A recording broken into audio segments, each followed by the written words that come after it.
race for governor in Ohio is still taking shape with more than 500 days until we go to the polls.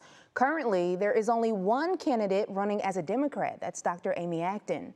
But that could change. Former U.S. Congressman Tim Ryan is considering throwing his hat in the ring. The longtime Northeast Ohio politician sat down with our station Ken to talk about his decision. You recently posted a quote about how avoiding criticism is to be unseen. You reposted that quote and then you added, "Public life is not for the weak of heart." So you've had this time away from that public life. What draws you to consider it again? I love it. I mean, I love public life. I love policy. I love kind of the strategic necessities of like getting stuff done in a pragmatic way.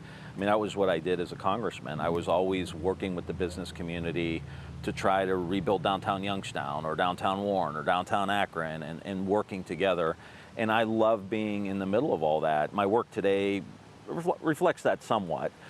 But there's nothing like, being in the mix and really being able to bring people together to collaborate and convene and, and do good for people. Now you are considering a run for governor of Ohio.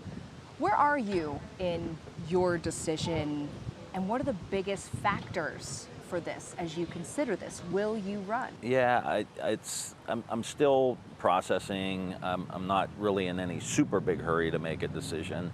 I think that I could do a really good job. I think I understand Ohio better than almost anybody in the state as far as the different areas and how to do economic development. And so that's intriguing to me to jump back in.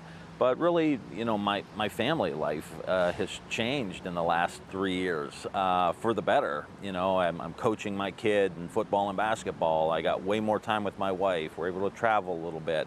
I don't miss anything with the family. Where the previous 10 years, I missed 75% of things. And I love nothing more than my family. So, that's the biggest thing. Because having done this for almost 25 years, what you have to give up, what the sacrifices are, and knowing that, I think makes me really want to think about it a lot before I would pull the trigger, and obviously the family will be involved in that decision too. And that was Station Ken reporting there. Okay, here's the question. What are Ryan's thoughts on the current GOP frontrunner in the governor's race? Well, you're going to hear Tim Ryan's perspective on Vivek Ramaswamy coming up at 5 p.m.